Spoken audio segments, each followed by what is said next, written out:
History of tomb raiders. From official to folk, Chinese people have a peculiar concept of souls since ancient times. Since Qin and Han dynasties, they think that there is not much difference between people after death and before death. Therefore, the ancient Chinese attach great importance to the layout of the world after death, which also leads to the custom that ancient Chinese people like thick burial. These customs gradually combined with Chinese geomantic philosophy, and became the knowledge of choosing cemeteries for the dead in geomantic omen. Since ancient times, geomantic magicians have relied on the secret technique of geomantic omen to explore the direction of Long Mai on the earth, and help emperors find tombs with excellent geomantic omen, so as to ensure that the emperor is still the respect of the 9th 5-year plan after his death, and protect his children with the power of Long Mai on the earth of tombs. This geomantic omen technique of finding tombs gradually evolved into two professions in ancient times. The first is a feng shui master, who will help powerful officials and wealthy businessmen to choose a good cemetery to earn money and live a better life. The second kind is grave robbers.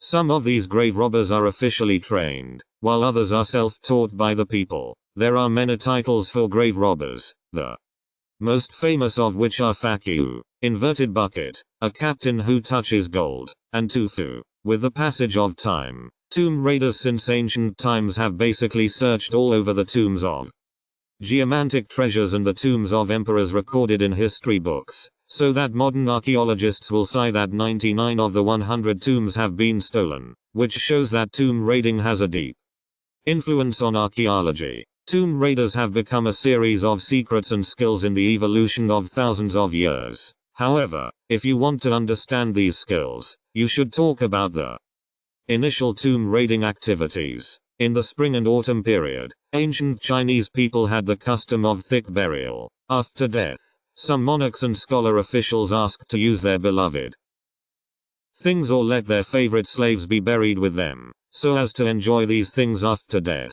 In those days, the 7 heroes of the Warring States period fought separately, and the first Emperor Yingzheng swept away Lu and unified the world to establish the Qin Empire. The warlock Zhu Fu searched for elixir for many years and did not return. The first emperor began to give up the illusion of immortality and built a large mausoleum, expecting to be the supreme emperor in Xi'an after death.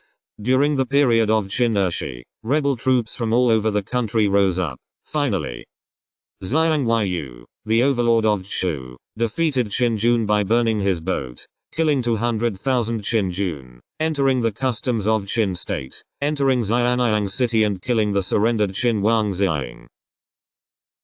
Xiang Huaiyu assembled 300,000 soldiers and began to steal the mausoleum of Qin Shihuang. This is the first time that the mausoleum was stolen on a large scale. According to historical records, it took more than 30 days to plunder the palace built on the mausoleum of Qin Shihuang, and burned the above-ground part of the mausoleum of Qin Shihuang with fire. After Xiang Huaiyu, the overlord of Chu, grave robbers were repeatedly banned, and gradually became a profession in Chinese culture, which was carried forward by Lu Ku, the great-grandson of Emperor Han Jing and the king of Guangxuan in the Western Han dynasty. Although Lu Ku was born in an imperial family, he didn't take the right path since childhood, and especially liked to gather dandies to idle around. Lu Ku doesn't know why, but he is deeply interested in robbing tombs. According to records, there are many ancient tombs in the spring and autumn period and Warring States period in the fief of Lu Ku, the king of Guangxuan. Lu Ku recruited historians, geomantic magicians and other people who have studied historical geomantic omen, and formed an official tomb raiding team to carry out tomb raiding. It is said that all the ancient tombs in his fief were stolen by him. According to the records of Taiping Duangji, Lu Ku found the tomb of Wei Xiangwang according to historical materials and geomantic techniques. This ancient tomb was based on boulders and sealed the whole tomb door with molten iron. Lu Ku ordered people to chisel for 3 days before digging. After digging, the tomb emitted yellow fog. The coffins in the tomb of King Wei Xiang are carved out of marble, which can accommodate more than 30 people standing in it. There are warriors and maids carved in stone around them. However, There are no wooden coffins and bodies in the coffins, and the treasures in the coffins are missing. Only 2 bronze swords, as well as some gold and silver wares and bronze mirrors used for grooming are kept neatly. It seems that some people once lived here. Luke put the bronze sword on his body and left this huge tomb. However, Luke also encountered something that scared him when he robbed the tomb. It is said that when Luke stole the tomb of Wang Wei's son and canal, he opened the tomb, but there was no coffin inside. There was a stone bed in the center of the tomb, which was 6 feet wide and 1 foot long, and there was a screen in the south. Under the stone bed of the tomb, it was covered with white and bright mica. There were 2 bodies on the stone bed. 1 man and 1 woman, with their heads facing east. The bodies were naked, neither bedding nor clothes. The story of Luke Wu, the king of Guangxuan in the Western Han Dynasty, also set off the tradition of robbing tombs by nobles or officials. At this time, most of the main force of grave robbery are powerful aristocrats, and the grave robbery industry is taken over by the official in a big way. At the end of the Eastern Han Dynasty, Dong Zhuo usurped power. When Dong Zhuo took power, he began to steal the tombs of emperors, queens and famous officials of the Han Dynasty. But Dong Zhuo didn't just want gold and silver treasures. What he wants is a kind of medicine in the ancient tomb. It is said that Dong Zhuo has a granddaughter named Dong Bei. Dong Bei is beautiful and clever, but the only pity is that Dong Bei can't speak because of his congenital deficiency since childhood. Dong Zhuo heard that Emperor Liu Che of the Han Dynasty likes to visit immortals and ask for medicine. Maybe there is a cure in the tomb of Emperor Wu of the Han Dynasty, so he ordered his newly collected good adopted son Lu Bu to steal the imperial tomb. Later, Dong Zhuo was killed by Lu Bu, a new adopted son. After the chaos, a generation of fierce Cao Cao carried the emperor to make the vassal. In the Battle of Chibi, Sun Liu's allied forces defeated Cao Cao. For a while, the world was divided into Wei, Shu and Wu, which made the 3 pillars stand together. Cao Cao wanted to unify the whole country, but the assault war turned into a protracted war, and the military was short of funds, so he was inspired by Dong Zhuo and began to organize grave robberies. At this time, the tomb raiding industry never entered the aristocratic interest, and became an official position officially recognized and formed under special conditions. According to Lu Xun's textual research, it is said that Cao Cao specially set up a captain of touching gold and a corps commander of Fakyu. These people gathered soldiers, historians, feng shui magicians and other capable people to dig ancient tombs in the areas under Cao Cao's jurisdiction, catalogued and classified the excavated gold treasures, and then used them as food for Cao Cao's army. Because of official recognition and permission, the captain of touching gold at that time was not as in modern novels. The rooster crows and lights don't touch gold, but a group of grave robbers who have no skills and professional ethics. According to historical records, wherever a captain of gold goes, the mausoleum is messy, and the remains of emperors and princes are all over the mausoleum. The worst one is the tomb of Liang Xiaoyang in Han Dynasty. Liang Xiaoyang is the younger brother of Emperor Han Jing, and the treasures in the tomb are comparable to the treasure house of the emperor. It is said that the captain of gold smashed Liang Xiaoyang's coffin and got tens of thousands of pounds of gold in the tomb. Later, after the 3 families returned to the Jin dynasty and the Western Jin dynasty and the Eastern Jin dynasty perished one after another, Chinese history entered a chaotic period, with 16 countries, the southern and northern dynasties and the 5 dynasties and 10 countries successively. During this period, political turmoil, lax government control and little crackdown on folk tomb robbery. Therefore, those official tomb raiding experts, such as a captain who touched gold, gradually became a folk organization, but there was no official background. The technology of tomb raiding developed from unobstructed force to a secret technique of tomb raiding with superb detection, hiding and excavation functions, leaving aside those folk grave robbers.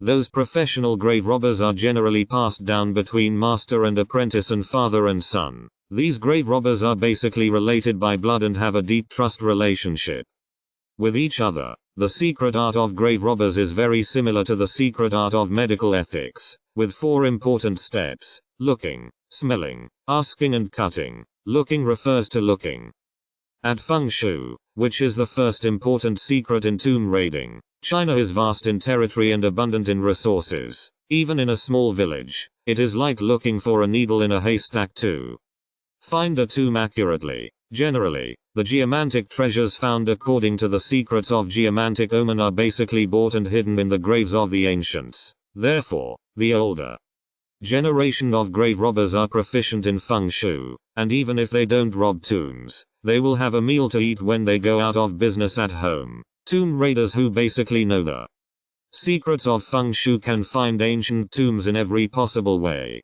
The second smell is to smell the changes of underground soil through the sense of smell, so as to judge whether there is really a tomb underground. Loyang shovel is the standard of smelling secrets. When you go down with a shovel, you can bring out some deep soil. Those experienced grave robbers can know whether there is a tomb underground by taking the soil in their hands and smelling it. Smelling this secret can be used not only to rob tombs, but also to judge ancient cultural relics. It is said that when Changsha was just liberated, an old tomb robber was caught. This person was famous for smelling the secret skills of robbing tombs. However, if ancient cultural relics were unearthed, he could judge whether they were true or false and the dynasty by smelling them. However, this person specially stole ancient tombs and sold them to foreigners with high bids. Therefore, he was punished as treason for reselling antiquities at that time. The third word when is a science of communication.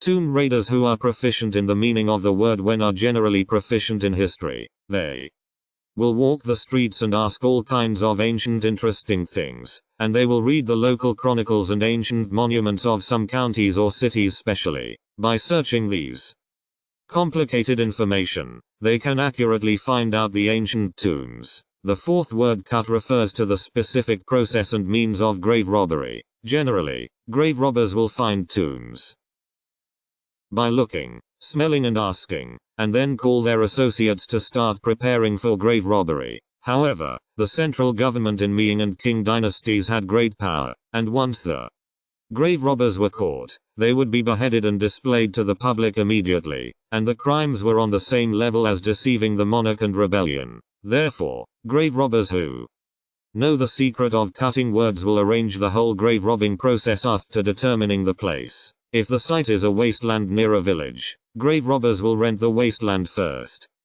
reclaim it, and plant very tall plants such as sorghum or corn. When the plants are similar, they can be used as a cover, and the blue gauze tent can be used to cover up the traces of digging when robbing tombs. If the place is in the city, you will buy the house above the ancient tomb or near it first, and then start digging holes in the house. After entering the tomb, the petite tomb, raiders enter the coffin, starting from the head of the body, from the mouth to the anus. All the things used to block the 9 orifices, such as the orb mouth plug, jade plug, anal plug, etc., are all touched out at one time. In this process, the tomb raiders will be very close to the body, requiring the tomb raiders to be bold and careful, and be able to recognize the value of treasures. Once there are too many treasures, they also need to make some trade-offs and leave those worthless things in the coffin. Think about it. When a person is close to a highly decomposed corpse, the stench and rotting smell come to him. He has to touch the corpse from top to bottom, and even his clothes, shoes and socks have to be gently taken off from the corpse. Then he judges the value of antiquities at an extremely fast speed, and after making some trade-offs, walk backwards out of the narrow stolen hole with treasures, and watch out for the companions who meet you from time to time, so as to avoid the other party forgetting money and falling into the rain after holding treasures. This is an industry that suffers both physically and mentally. If you like the content of this issue, please help collect and praise it.